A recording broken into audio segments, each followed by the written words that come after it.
goes. Now I'm on the road, haven't made it Hey, we are live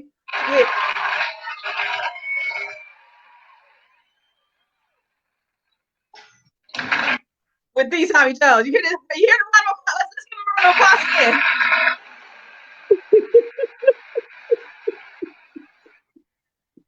The Tommy Jones. We are live with the Tommy Jones. What's up, Taisha? What's up, everybody that's joining us? I know you guys been hungry. I know you guys have been waiting for us to come back. Hi, Glenda. Hi, Mary.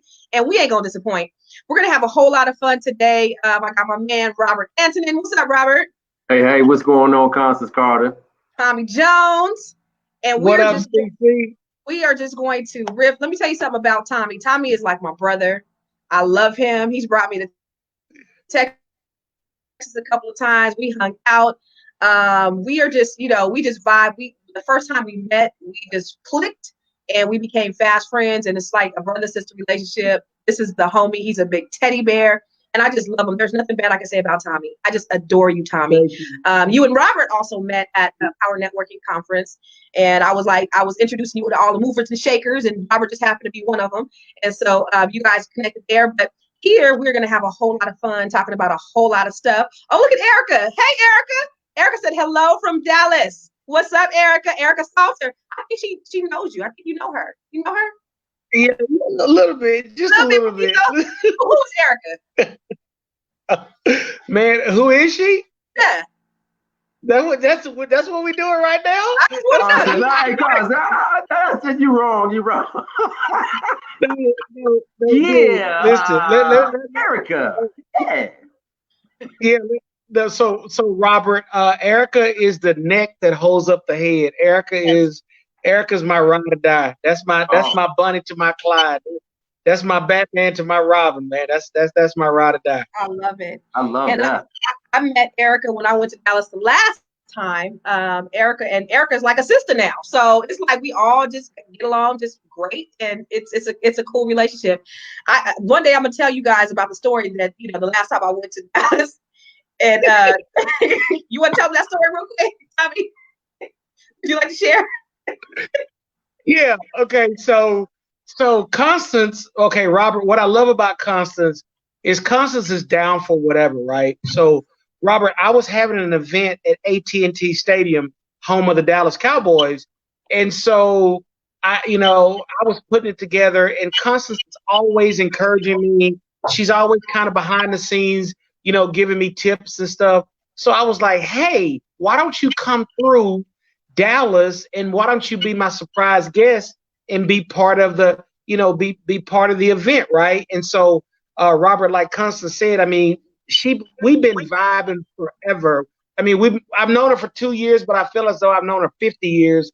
And so she was like, you know what, T, let me check my flight, and if I can get there, I'll get there.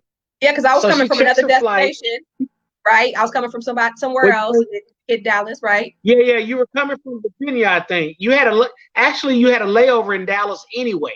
Sure did. And so Robert, my girl's she's so gully with it. So she didn't get back on the plane. I just picked her up at the airport, brought her to Dallas. So I am like Robert, I'm about 20 grand over budget, right? At this time. So I tell Tracy, I said, hey, you're gonna stay at the house, but if you ain't cool with the house, I'll put you up in any hotel you want to be in, right? So I could tell it wasn't kind of like really. Wait. This is a great story. Now, first off, you did not get your layover. You on roll with Tommy J, right? And then his options were you can come to my crib, or I'll take you to any hotel you want to go to if this thing ain't popping like up to your standards. Right. So when he tell me that, I was like, okay, but I'm texting my husband like, can you believe this, man? He taking me to I gotta go stay at the house. I'm pissed, right? I'm just like, are you kidding me right now? So Robert, you have to know Constance. Like Constance is, she down for whatever. She down. So she's over there texting Warren, and I can just kind of feel the tension. So Robert, I say, you know what, CC, if the house ain't up to your standards, I'll take you to any hotel in the city. So she's like, no, I'm good. I'm just a little tired. I'm good. I'm good. So we pull up to the house. And so, Robert, have you seen how the Fresh Prince of Bel-Air, how it comes on? Oh, yeah. Hot. Mansion. And he moved. Yeah, he comes up to this house. Yeah, yeah. Yeah. So Constance, what I love about Constance, as bougie as Constance is, she still got that hood in her. She still got that edge to her. So I love that. So Constance comes up to the house and was like, nigga.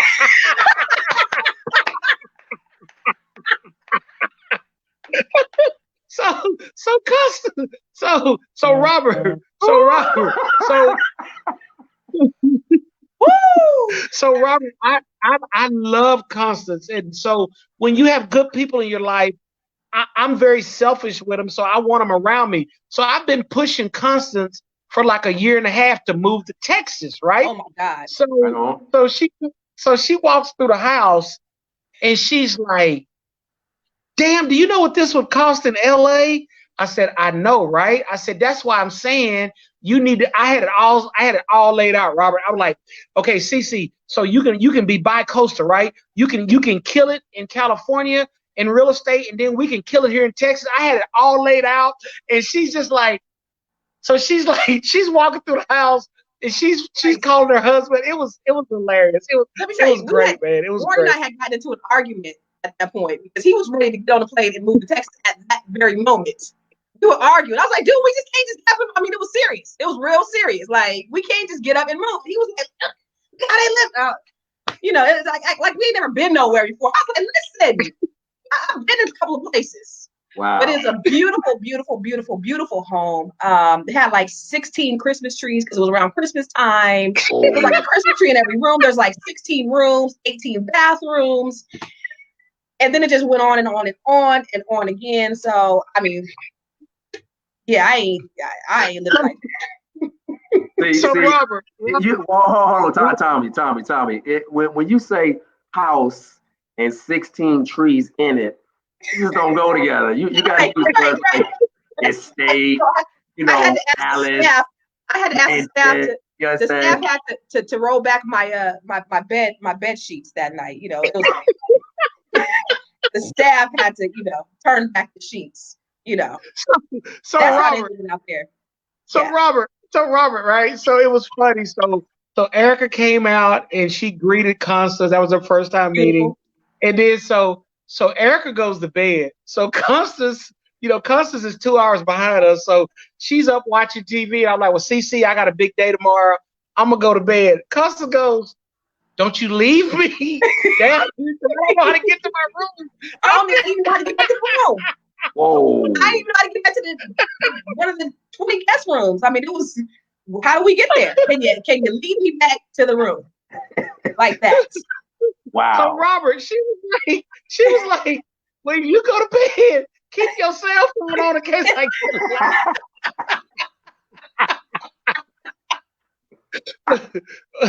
get But so the running joke, Robert. So every time I tell Constance, hey, can I bring you back to Texas? Do you Where I'm staying? Do you want to stay at the house? Where you think I'm staying? Where do you think I am staying? Wow. You need a whole itinerary to stay there. Good grief. Seriously. No, man. But we have great fun when we're together. Yeah. Constance, I remember I was at an event, Robert, in Florida, and Constance was kind of like the MC, and she was doing the whole icebreaker thing, for the VIP part. And so I walk in and I'm like, who is this little salt and pepper little from she had a little haircut, you know what I'm saying? And I'm like, they got salt and pepper. Who's that over there on the microphone? And so we just bonded, and we've been rocking ever since, man. Yeah, that's the homie. All love. Ever since. So it was Tommy. Oh, go ahead. I'm sorry. No, it was. I'll tell this last story. So she's big time now, Robert. So her assistant reached out to me and was asking me about being on the show, and I'm like, who? Oh, Cece. Oh man, whenever she needs me, I mean, just whatever. I mean, I mean, yeah, just that's how we roll. But y'all are doing big things. I love your lineup. You got Jamal Bryant coming up. I Oh mean, yeah, y'all doing it big, man. Y'all doing it big. Okay, right on, right on. We been get some interesting comments on Mr. Jamal Bryant. So it'll be definitely fun and interesting when we interview him. I'm looking forward to it. But right now we interviewing Tommy Jones. Yeah. And the thing I love about Tommy, it's not just Tommy Jones, y'all. So I want you to type in the chat box the Tommy Jones, not just Tommy Jones, the Tommy Jones. Right. The thing I like about the Tommy Jones, he's brilliant. He's a brilliant speaker. And one of the things that he could do, and people are cracking up at the story, one of the things that he does, and he does extremely well, is he is a conversationalist. He is what is you're the facilitator of dreams, and he could take us. Yes. And so Tommy, I met him through Lisa Nichols. He's actually on the what do we do? What do we call the coaches? What are our coaches? SAT coaches. One of Lisa Nichols' SAT coaches. We're SAT coaches together. And what he does is he can take a story. You can have a story, be like, hey, my name is Constance, and I own a real estate company, and he can take that thing and flip it and turn it into the story of the mother of all stories. He's really talented in that way. And I've seen him do that. In fact, Robert, give us a story. And give us a 1-minute story, just a really plain and simple story, and watch what Tommy does with it. Just a story about who you are, what you do in life, whatever. Just give them something. I want to show y'all how the Tommy Jones works. Let's see. I can tell my story. I used to be a part of. To the point. I used to be a part of the corporate world, and one day that ended when I got my pink slip. And for most people, that would have been a setback. That was my setup for a comeback. And it helped me to walk into the career and the path that I'm in right now, where I am speaking and living my dreams. The one thing that I tell people is that the backstory behind that day on October the 19th, when I left the corporate world, I had been praying to God for a year to bless me so that I can use the gifts and talents that He had given me to speak and to impact lives and to change people's situation. Okay. So what year was that, Robert? 2016. 2016. Okay. All right. So October 19th, 2016 was like a normal day. Got up, kissed my significant other, the hustle and bustle. I get to work. I sit down. I got a 10 o'clock meeting, but that day was a little different. There's a knock on my door. Robert, hey, how you doing, Bob? Can I talk to you for a minute? Yeah. Listen, we're going to be downsizing and right sizing, and you're one of the first ones to go. And at that moment, most people, their heart would plummet to the floor, but not me. I said, God, this is the answer to the prayer that I've been petitioning you with for over a year. Pharaoh has finally let me out of Egypt. Everything that was placed in me from the beginning of time, I now get to share with the universe. See, that was October 16th, not October 19th, 2016. That was my birthday. That was my birthday as an entrepreneur. That was my birthday as a dreamer. That was the day that I was released to be and to become all that I've been called to be. And that's who I am today as I stand in front of you. My name is Robert, and I'm a dreamer. Ooh! Got the whole say amen. I love it, brother. I love it. Yes. I love how Pharaoh let his people go. And then they said, well, yes, that was beautiful. So Tom, let's tell us a little bit about your story. What's your backstory? Because you Superman now, but when you were just Clark Kent, what that look like for you? Because I know you're on a journey right now. You've lost like 50 pounds, brother. Yeah, man. So I'm just grinding in several different areas of my life. And so for me, Constance, what happens, Robert, is when you get evidence and you quit believing the lies that you've told yourself about yourself in one area of your life, then it creates confidence and courage, and it spills over into other areas. So it becomes a pandemic in a different type of a sense, because your courage becomes contagious. So you're like, man, if I can master my health, then what else can I work on? Maybe it's a relationship with Erica. Maybe it's my taking my business to another level. Maybe it's growing my influence and affluence around the country. Maybe it's allowing, maybe this weight loss journey, maybe I'm losing more than weight. Come Robert, on, Pastor T. maybe I'm gaining more than just optimal health. Maybe I'm gaining strength and I'm working other proverbial muscles that I have never worked before. Maybe my ability to dream is growing. Maybe my love muscle is growing. Maybe my tenacity, my philanthropic, my empathy for humanity as a whole is growing. And then I begin to look around and say, who can I be the moment that I decided to no longer be what everybody else said I was, and then step out of the shadows of my own self-imposed limitations. That's why it's called self-esteem. Because see, it doesn't matter, Robert, what you say, what Constance says, what Erica says, what anybody else says. It only matters what I believe. That's right. At the end of the day, my good friend Jack Canfield says that it's not what people say, it's what you say after they stop talking that matters. Come on. And that's it. So on my journey, I just had to figure out, for instance, that there was no Calvary coming. Nobody was coming to rescue me but me. Right. So the moment that you get sick and tired of being sick and tired and said, okay, so I'm going to trade in the excuses in whatever area. Maybe it's in the area of, I'm not smart enough. I'm not old enough. I'm too young. I'm too tall. I'm too black. I'm too white. I'm a man. I'm a woman. So whatever it is that you told yourself about yourself is the truth. What were those lies? Period. What was those lies that you told yourself about yourself when you were lying to yourself? What were you saying? Well, yeah. So you say stuff like, well, because of my size, I don't have a voice. Now, how can that be? How can I be 6'2", 380 pounds, Robert, and feel as though I'm invisible? How can that be? That's an oxymoron. Yeah. How can that be, man? How can it be that? So then the self-sabotage, it just goes into other places. Well, so then you start losing the weight, but then you gain weight in other places. You gain weight and say, well, I'm too old now. I'm almost 50. And then I hear George Fraser says most successful people don't become successful until the second half of their life. Then you're like, oh, there's hope. Right on time. There's hope. Yeah. So then you look and say, Robert, well, what are some of the things that were once in sight, but are now no longer in view?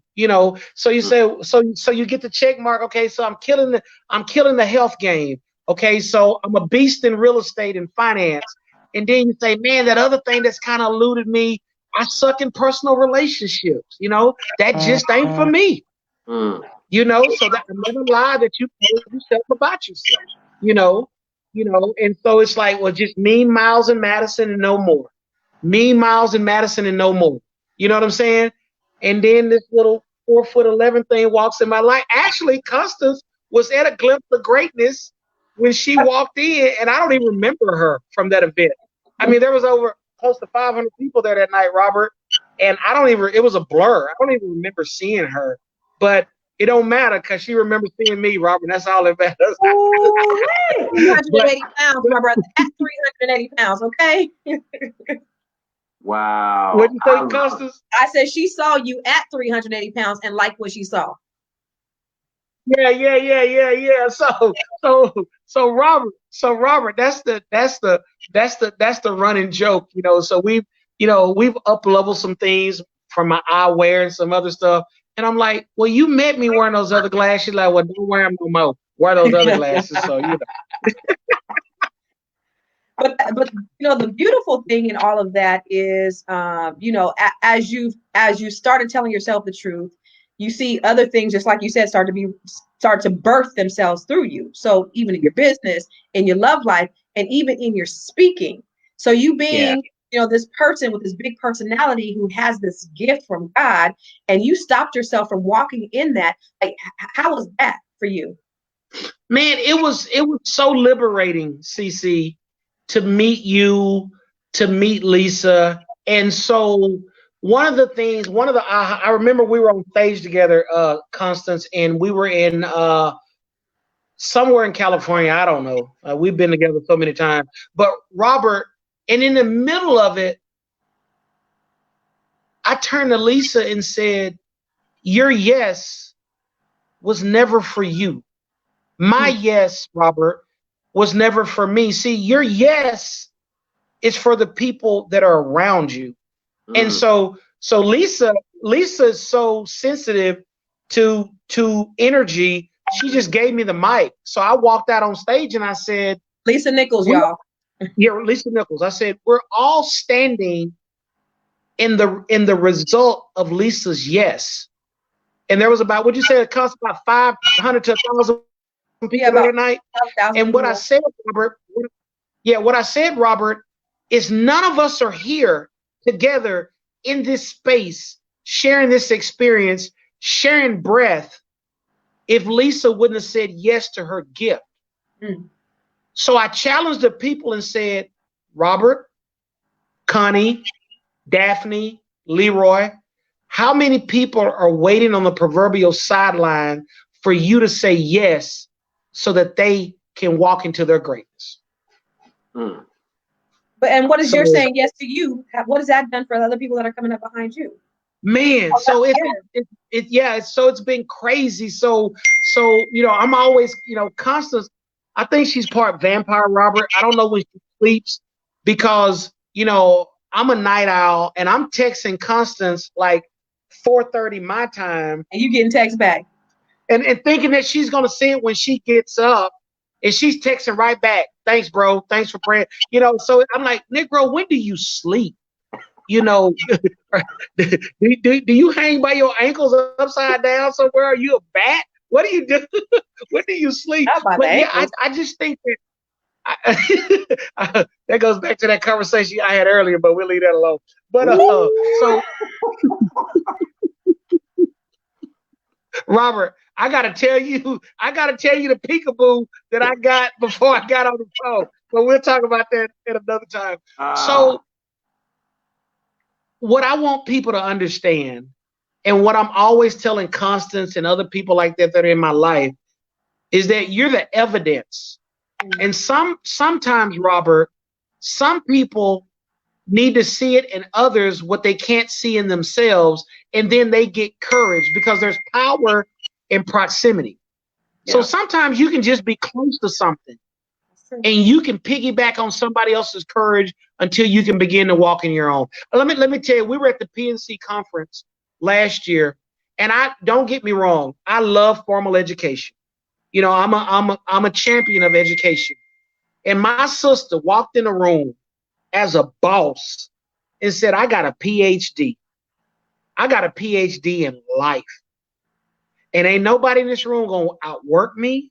Ain't nobody gonna outread me. Ain't nobody gonna outvest in themselves like I do, because I'm gonna go get it. Life has become my classroom.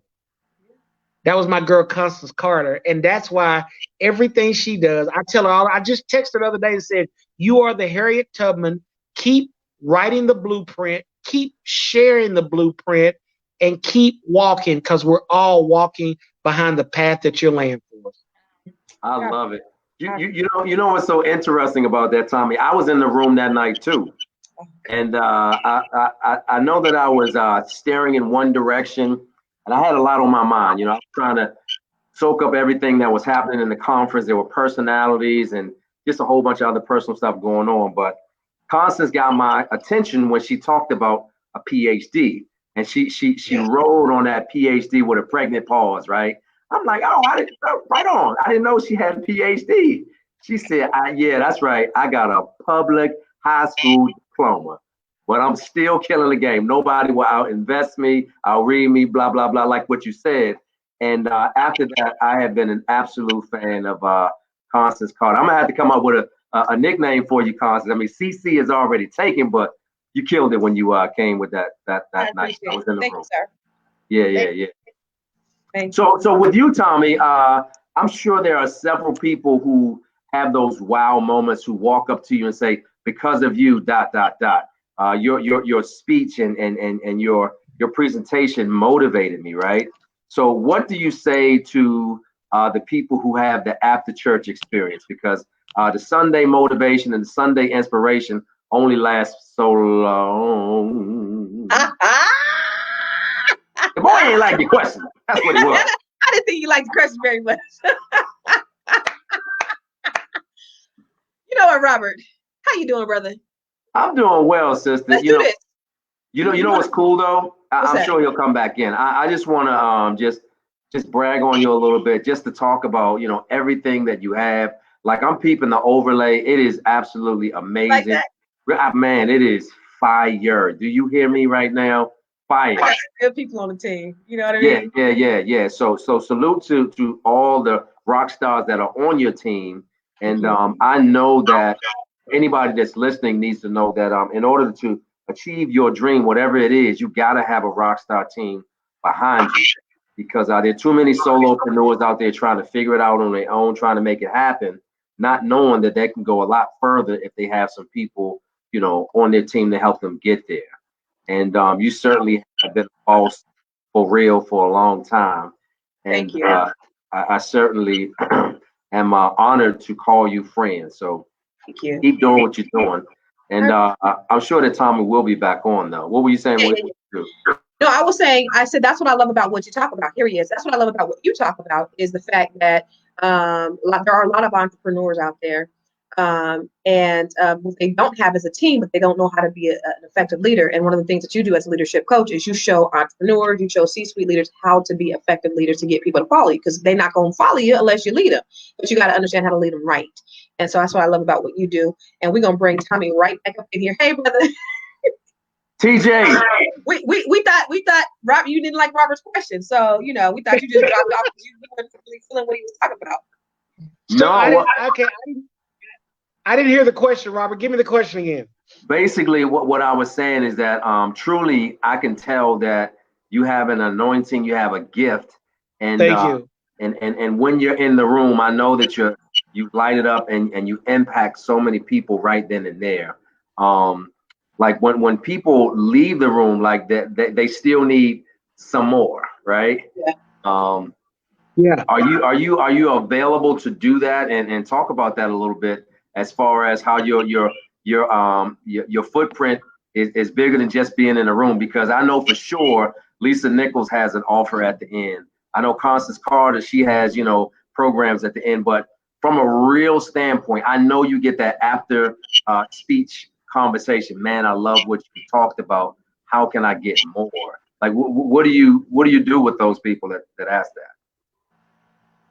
Yeah, man, I am launching this thing called Catapult. It's a 6-week intense time with Tommy, Robert, and we get kneecap to kneecap virtually, and we just kind of unpack some stuff, man, and we just go through 6 sessions of really just finding out why you're stuck, and once you've gotten unstuck, how do we stay unstuck? And one of the things that I love about Constance, and it's something that I've also made a pledge to myself, Robert, is just to stay in the work and be a lifelong learner.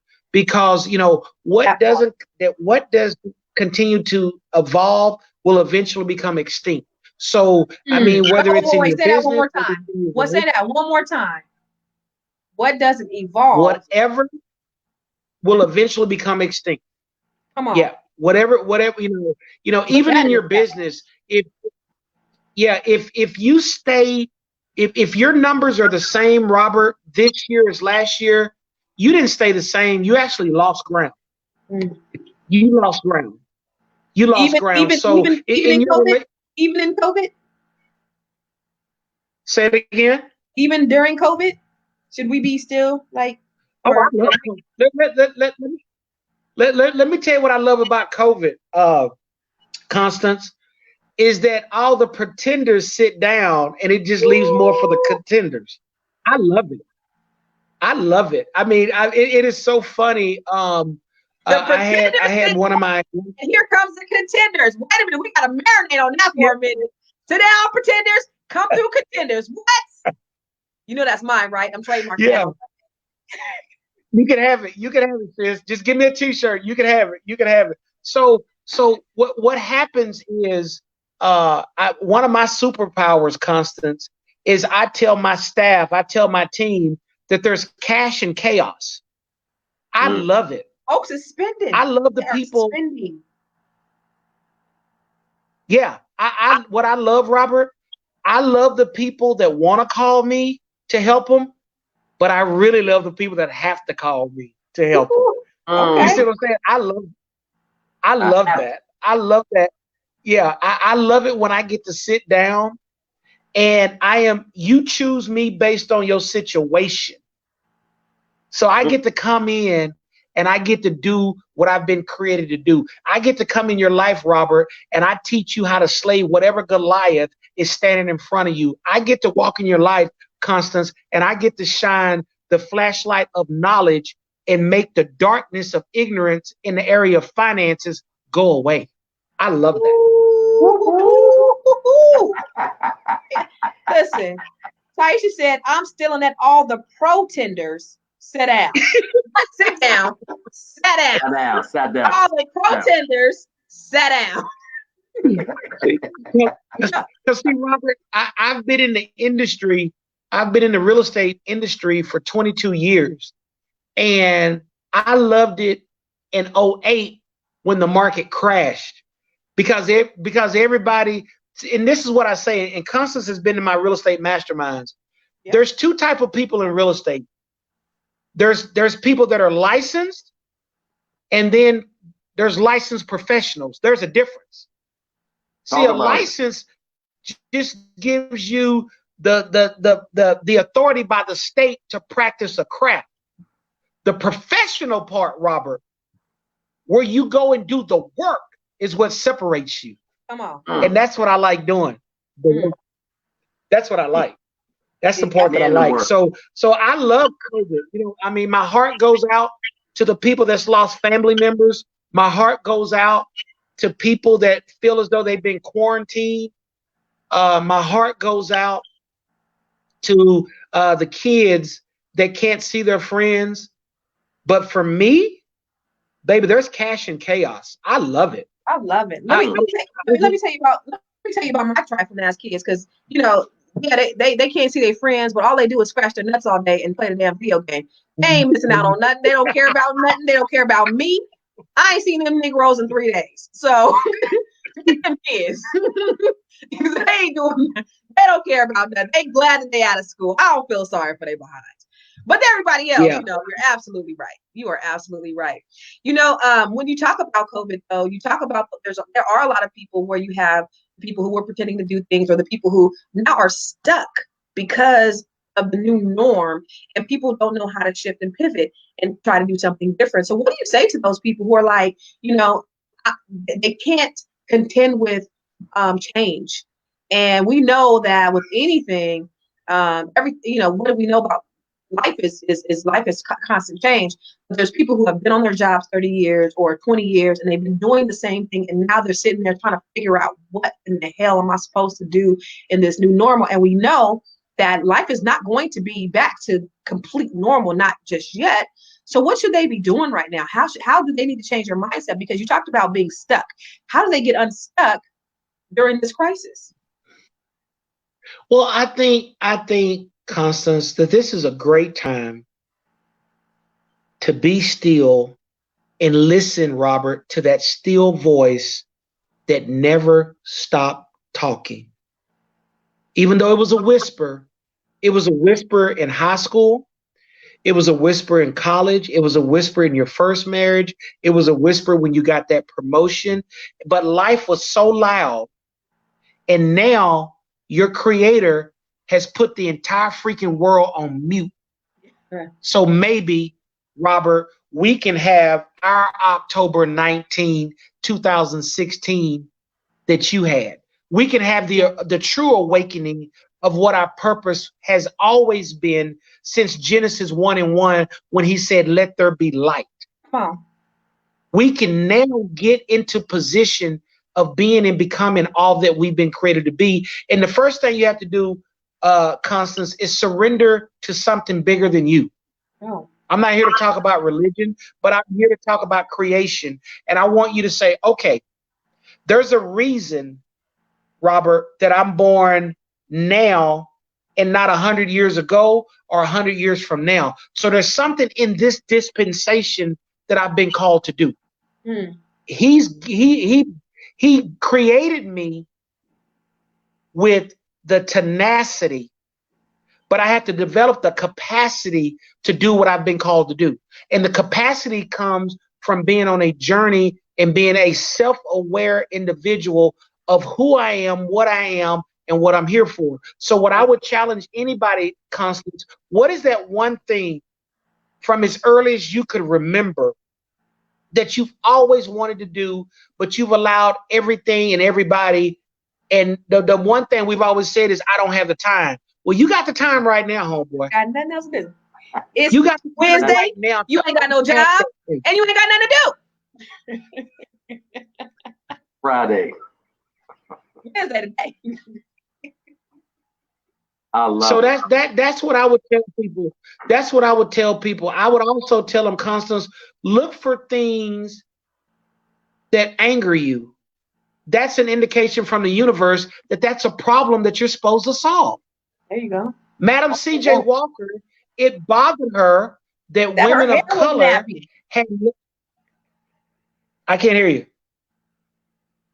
I said, I was finishing your sentence. I was finishing your sentence. You said, Madam C.J.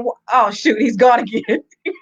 I said, Madam C.J. Walker, it bothered her that her hair was nappy. She became angry about her hair being nappy. And she created a hot comb. Constance Carter, boy, I tell you, you are on one today. And it's not even Friday. I'm back. Okay, can you hear me, Robert? Yeah. I was just clowning. I was finishing your sentence because you said Madam C.J. Walker was angry, and I said that her hair was nappy. Absolutely, you were absolutely right. Yeah. So for people that say, Robert, I don't know what I'm called to do. Ooh. You know, when I have a session with them, I'm like, I don't really want to know what brings you joy. I want to know what pisses you off. Talk to me about what, you know what? I hate the way that these young kids are not trained. Well, maybe you're called to open some type of learning academy. Maybe you're supposed to do a daycare or something. You know what I'm saying? I hate the fact that, you know, me and Constance, I think one of the reasons why we have such kindred spirits is we hate the lie that our people have believed about the inability to create generational wealth. And I think that's one of the reasons that we've chose real estate, not to create wealth for just our families, but other people's families. But it's also one of the reasons, Tommy, it's also one of the reasons why we're so successful at it is because we became angry at the fact that there was a need and that people have been left out of the generational wealth, and they've been, you know, with redlining and predatory lending and all the things that we don't have. We have to step in and be the differentiator for people, and so that's the reason why. And that's what people think, you know, to your point. That's what people need to be doing, is they need to be looking at what makes them angry. Where is there a lack? Where are there deficiencies? And what can I do? What can me do to change it? And I also love what you said is that you were created for a purpose at this very time, not 100 years before, not 100 years later. And some people, there are so many people that wander this earth that don't know that they are here for a purpose, right? And so every single person that God has created on this earth, all billion or however many people, I don't even know how many people walk this earth, but every single person was here for a purpose. Seek God, get in your quiet time, like you said, Tommy, and figure out what that is. Yes, and figure that out And then once you figure it out, you don't have to have it all figured out, because everything shows up when you're ready. Yeah. Everything you need, Robert, shows up. See, Robert, there are connections that you've made now after October 19, 2016 that were always there before that date, but you weren't ready to receive them. That's right. That's right. So it's not just about being in the right place at the right time. It's about being the right person in the right place at the right time. Come on, somebody. Yes. Yes. because here's the deal. You know, it was so funny. I was talking to a group of believers, and I use that word loosely. And I said, how many of you guys, by a show of hands, are believing and waiting on God to do something amazing in your life? And Robert, the whole auditorium, everybody's hands went up. And I said, okay, by a show of hands, how many people got out the shower this morning, sat on the edge of the bed with their robe on, and say, God, if it's your will for me to go to this seminar, you go get the clothes and you put them on me that you want me to have, and you teleport me downstairs to the meeting room. The whole room erupted in laughter. And I said, just like you didn't sit on the bed, Robert, waiting on him to dress you and to walk you downstairs, whatever it is you're believing him for, he's already said okay. Right. Then you got to go get it. Right. So what I say, Robert, is because of Calvary, there is no Calvary coming, because it's already done. Come on. Ain't no Calvary coming. Ain't no Calvary coming. The Calvary is in you. The ability to rescue has been put in you. Now, society, disappointment, setbacks will make you think your ability to rescue you is dead. But when you get around amazing people like Constance Carter and my brother Robert, you will find out that what you thought was dead was only dormant. It was only asleep. Boy, I tell you. So listen, Tommy, you out here preaching, teaching and preaching, don't even know it. And I love what you said. I'm gonna ask my question, but I just want to say one thing that is confirmation from you, and I've heard from others, that when the student is ready, the teacher will show up.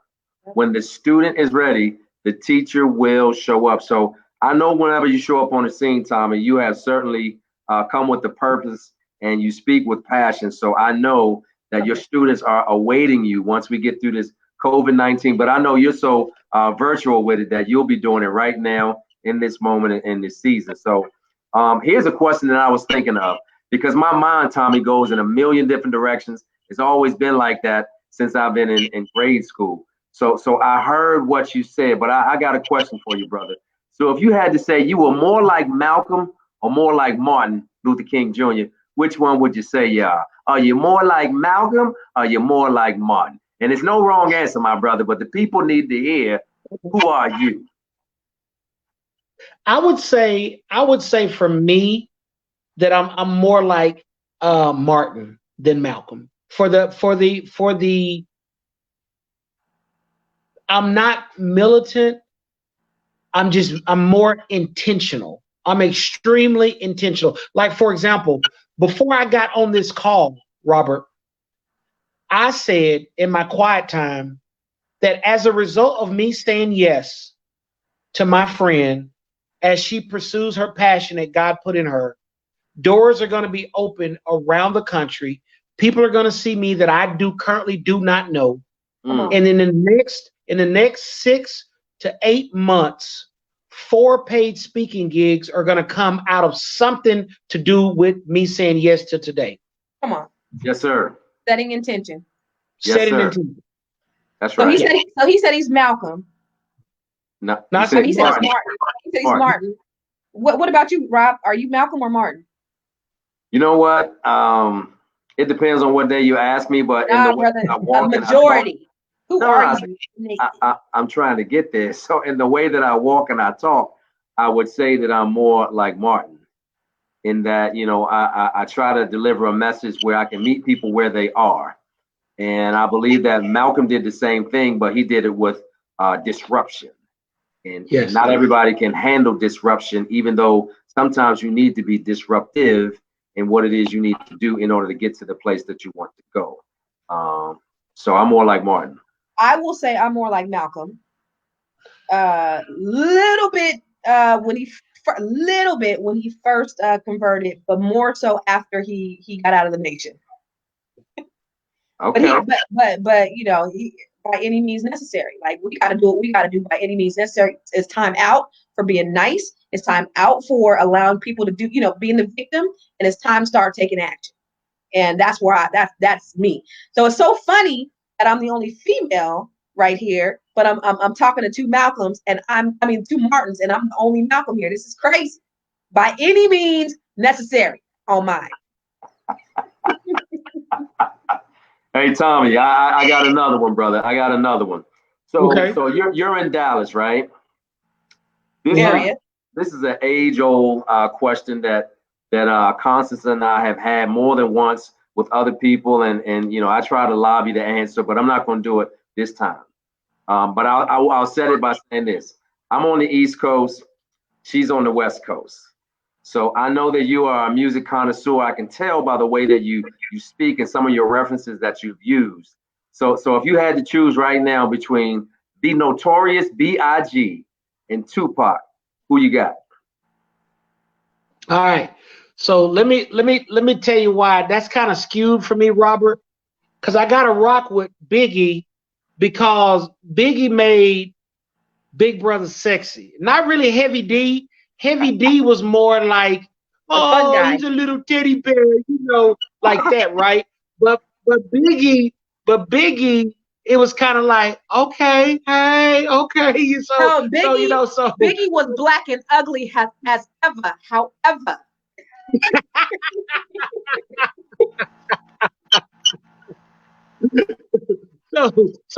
But out of the two, you really can't go wrong. Both of them were amazing. Come on, Rochelle, but you know, that's right. So on that, I mean, both of them were geniuses. We lost them way too early. Way too soon. But I'm gonna rock with Biggie on that. I'm gonna rock with Biggie on that. Wow. So here's something, y'all. If you're watching in the feed right now, Real Talk Live with Constance Carter. And I feel like this one, I'm gonna set this one up for Malcolm. On the screen. Everybody else too, while he's talking, go ahead and post in the comments box who you rolling with, Biggie or Tupac. Biggie or Tupac. Come on, let's so we've been on the road. Rochelle already represented. I want to see what everybody else is doing. Where y'all at? What y'all doing? We've been on the road and we switched lanes, right? Mm-hmm. I'm a halfway pull over on the road for some people when I ask you this question, Tommy. But I know you're big enough to handle this right now, and I know you're bold enough to be able to give a true answer. Okay. Is it or is it not still cool to bump R. Kelly on your iPod? Okay, here's the deal with that. Okay, go on and preface it. Go on about it. So first of all, if you bumping that R. Kelly, Robert, you better have checked her ID first, okay? Second of all, it's like a guilty pleasure because that brother was so talented, and it's kind of like, you know, I mean, there's different layers to relationship. So it's one of those things, Robert, like, hey, I'm trying to introduce this into our relationship. I'm kind of down if you down, but I'm gonna give myself a back door out in case you ain't really in with it. I'm gonna be like, I don't know how they got on my playlist. You know, Constance must have downloaded that. You know, but if she cool with it, then I'm gonna let it rock, bro. Okay, so for the people in the audience or on that's watching live, y'all still bumping Tupac or not? Y'all bumping Tupac? Excuse me, R. Kelly. Excuse me, y'all bumping R. Kelly or not? Rob, you still bumping R. Kelly? You stepping in the name of love? All I'm going to tell you, Dr. Factory was an awesome project. Like, what do you do? I mean, do I just throw this part of my life away? Like, do I just not? You know? No. You know what? It is. You know, society has a way of passing judgment on people, in a moment in time, and they don't realize that those same people who are passing judgments, they were in the store, in the car, in the club, talking about 1, 2, 3, 4, 5, 6, 7, 8, 9, 10, 11, 12. 12 plays. Okay, Ron. Okay, Ron. You know, but also, so let's look at it from a biblical standpoint, right? Look at David. Look at David was a man after God, and I'm not by any means comparing R. Kelly to David, but he was a man after God's own heart, right? So even though he did some things that were not of God, God still forgave him, and he was still, you know, one of God's chosen people. You know, and so does that mean that David loses his anointing or his gift because he sinned? You know, does it mean that R. Kelly is still not gifted because he's a pervert? Does it mean that I have to throw away the soundtrack of my 20s because R. Kelly couldn't keep his thing in his pants? I mean, like, really, there's this, you know, Chocolate Factory. You're absolutely right. Bet one of the greatest albums. There were some bangers on that. So, I mean, while I don't condone what he does, he, you know, for who he is, I still will bump Chocolate Factory. Absolutely. And I'm a woman. Marquita says she still watches The Cosby Show. That part right there. So I mean, I'm not mad at The Cosby Show. That was educational. It really absolutely was. It was a beautiful show. It was and it portrayed the people that look like you and me in such a positive light, which was really important to him at that time to you know, transition from the blaxploitation films that he even played a part in, but he wanted to show you and I in a positive light because we are a reflection, and we actually go and do what we see in our youth. So he knew that there was going to be a young black boy and a young black girl who were going to see a positive family unit with a mom and a dad with children with real problems, and they were also well off. So plus I remember they had the coolest apple bottle juices. I don't know where they were, who sells them, but I wish I could have one of those because they made it look so good. It was about this big, and they would have them in the kitchen, man. It was the coolest. The absolute coolest. Yeah, I love The Cosby Show. I love The Cosby Show. Absolutely. So let me ask you the question, since you're from Dallas, in Dallas-Fort Worth area. Let's go to the age-old question. What we've been talking about. Erica or Jill? Who are you rolling with? Well, you know what? I saw you bumping that, CC. And, you know, I mean, Erica is in my backyard. Right. I gotta go with Badu. Badu. Word? You know. Why? But you know, Jill blessed me when she did that microphone thing. You might want to get that for the girl that was talking early before the thing started. Has she seen that video?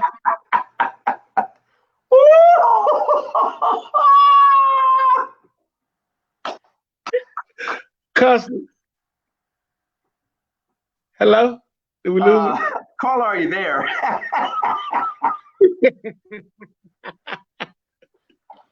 Where'd the customs go? So I would say for me, Jill Scott, I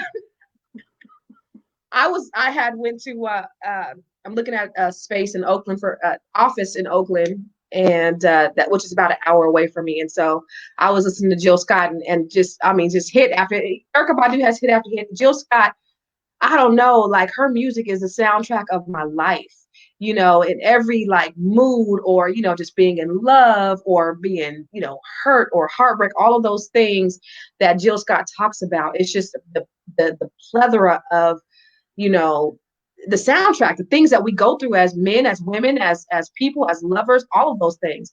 So Jill Scott just really speaks to me. I love it. Hey, Tommy J, I got one for you, brother. Yes, sir. If I were ever invited to the palace, the palatial estates, right, and we had a group of good friends, right, and you wanted to absolutely set it off, have a universal game for a little bit of smack talk, are you pulling out Uno, dominoes, or spades? Dominoes. What? Dominoes.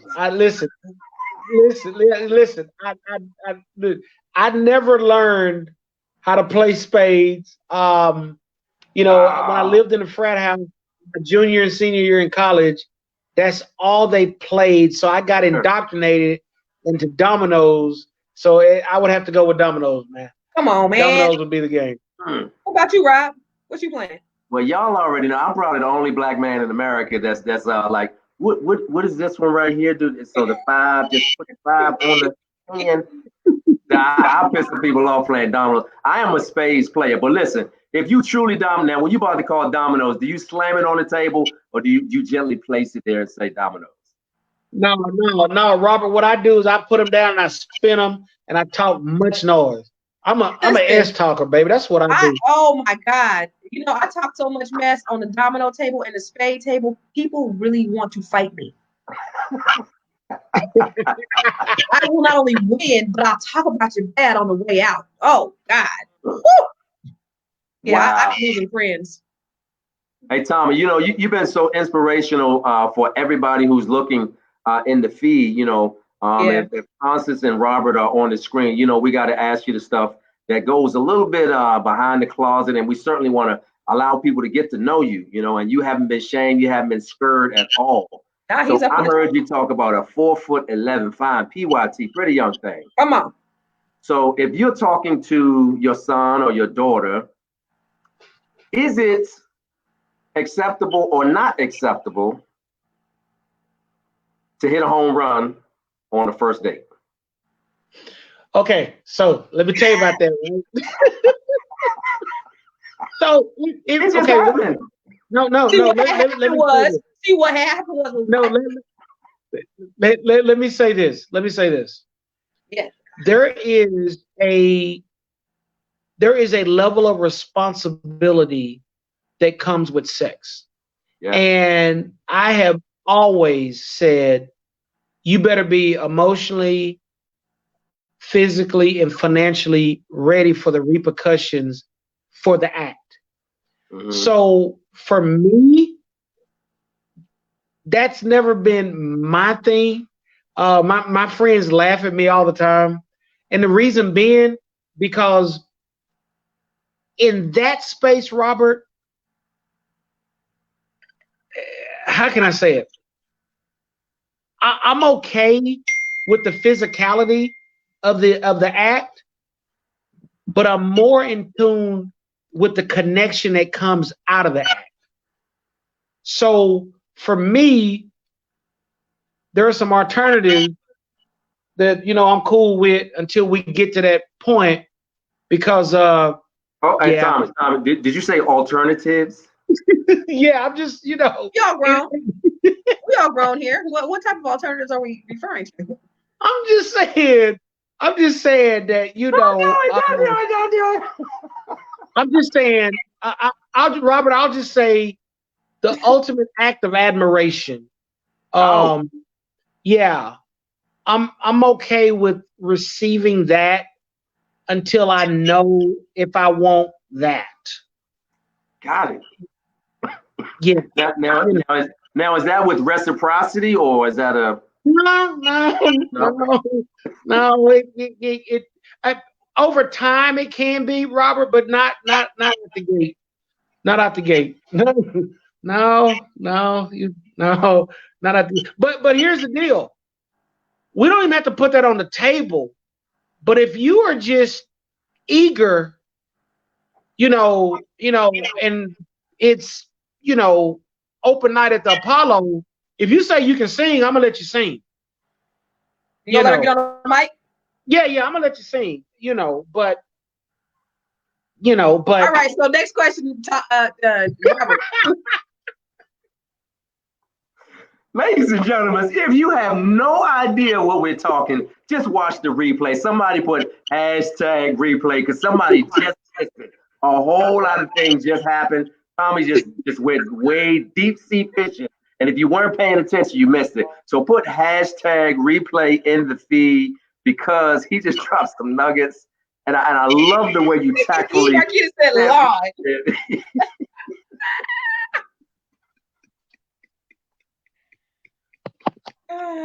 I'm weak right now. Robert?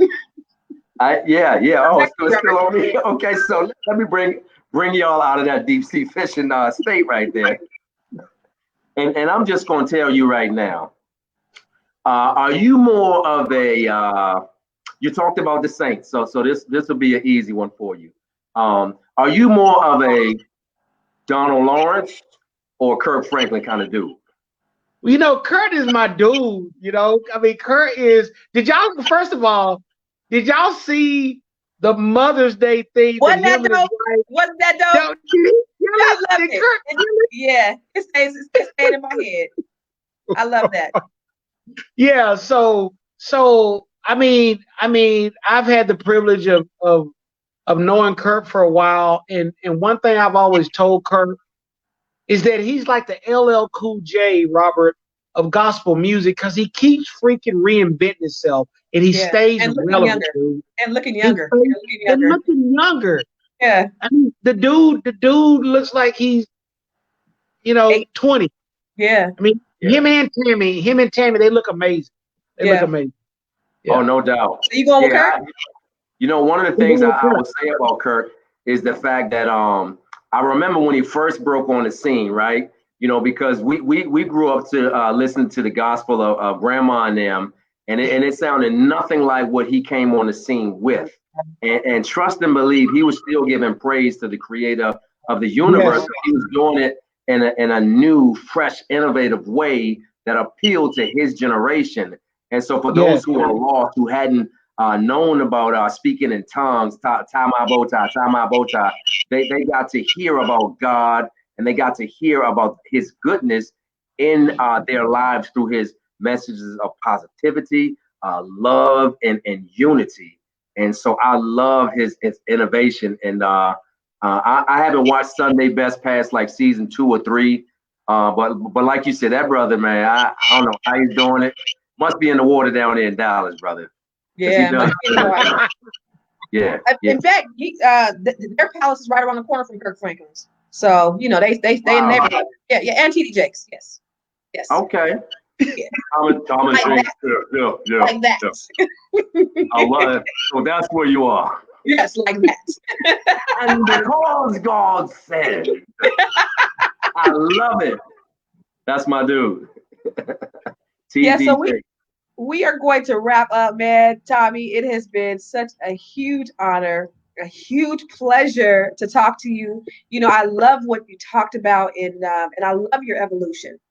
I love where you are. I love where you've been. I love where you're going. You are just a good dude, a good down-to-earth dude that loves very hard, loves very deeply, and just a protector. Every time I've come out there with you, you've always shown me, royalty, like royalty. You know what I mean? I've never had anybody that treated me the way you do when I go and go speak somewhere or go hang out somewhere. You've always done me well, but you always make me proud. One of the events I went to, you had all the who's who of Black Dallas. Like, how do you get all of these people in the room? 500 people, 5-star tuxedos, ball game, all of that at the Texas Ranger Stadium. Was that the first one? The other one we had the Dallas Cowboys. Just doing it with this other event was a multicultural real estate conference. Yeah, that was a glimpse of greatness that we did when we we brought Lisa in, and it was a huge undertaking. And Robert, when I tell you, my sister, the whole way she was just kind of coaching me, because Constance had a big live event a couple of weeks before mine, and she was like, "Hey, so check this out. This is why I love this girl, man." So she calls me after her event, Robert, and says, "Hey, do you want to be part of my debriefing call? Because there are some things that I did great, and there are some things that I can up level, but my next major event ain't until next year. Yours is 6 weeks away." And so she allowed me to sit in that call and be behind the curtain, and she opened up everything, Robert. She didn't have to do that. She showed the financials. She said, "T, this is what I did right. This is what I did wrong. No, knowing your event is 6 weeks away, I strongly suggest you pop. And she's one of the main reasons why that event was so successful, man. Yeah. Thank you. But I just love to see you win, brother. So, thank you for talking to us. Thank you for hollering at us. Thank you for playing with us. It has been my most gracious pleasure to have you on here and just hang out with you and chat with you. Let Robert get to know you a little bit better, and let all these people. People are saying in the feed, they're saying this was a great convo. They're saying please put his information on here and he's gone. They're saying he please put his information on here so we can talk, so we can follow him. So we are going to put they're saying, Tommy, please put his information on here so we could follow him. People are asking who you are, how to get your information. So we're going to make sure we tag you in this and make sure that you share it with all your people, because we want people to see your greatness, brother. Yeah, man. Thank you. It's been nothing but a pleasure. Rob, you got anything else? No, brother. I just want to say virtually, man, I'm giving you fist bumps and pounds and all that that a brother can give. And I certainly want to wish you love and light on your journey, because you still have people to impact. And as God shines his light on you, man, you have a absolute responsibility to be a reflection of him in the universe, man. And I love what you stand for. I appreciate you sharing, your story, your journey, being authentic with it, right? We talk to a lot of cats that, they got a whole prepared spiel, but you off the top of the dome, as the young people say, you freestyled it, and you were still killing it, and everything was all fire, man. So I only have one request and one last thing to say to you, that a lot of people out there, what I heard from you, you didn't say this, but this is what I got. Many of us are out there looking for a blessing, right? But perhaps it's time for you to be a blessing to somebody, because you can't get unless you give. And you seem to be one of those brothers that don't mind giving, because giving is better than receiving. And I received everything that you said, brother. So my only ask is that you make a text on over to Kirk Franklin, bring him on to the Conversation Starters. You need to come back. No, real talk. You need to come back through, sit on the couch, because we have some amazing things coming up. And we love vibing with you, not only just, from what you bring in the professional space, but personally, you're a good dude, man. And I tell Constance that all the time. Anytime you hear another guy say about another guy, oh, this is a good dude right here. That's the highest thing. That's the highest compliment you can ever give him. So my brother, from me to you, you're a good dude.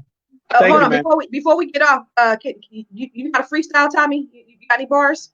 What you want me to do? What you want me to do, Keith? What you want me to do? Freestyle. I want you to freestyle. Let me throw a little music up in here. Let's do a little freestyle. Okay, get it for me. Give me that music. Okay. You ready? Yeah. Okay, hold on. He about to freestyle. Y'all ready? Hold on. Wait.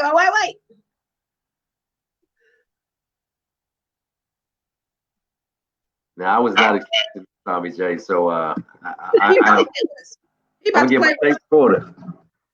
You ready? Yeah. You want your videos to look amazing, right? Part of that is shooting it correctly. Let's go.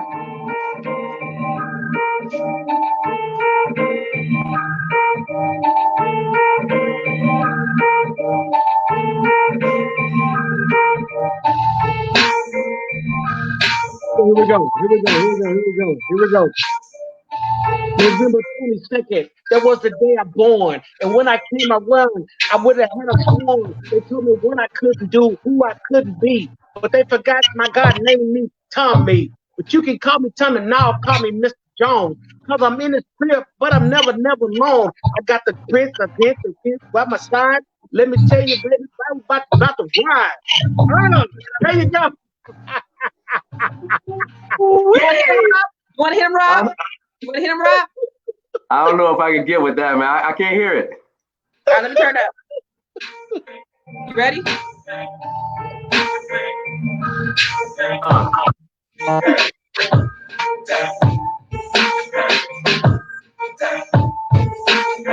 Okay, I got it. This ain't fire and desire, and my name ain't Tina Marie. On Real Talk Live with Constance, it's just you and me. I don't know what keeps happening to my man, but hopefully he knows I'm his #1 fan. Me and Constance about to do the thing. Hope y'all watching all day. Hey. Fire! All right, y'all. I ain't gonna freestyle. Tommy and Robert. Peace.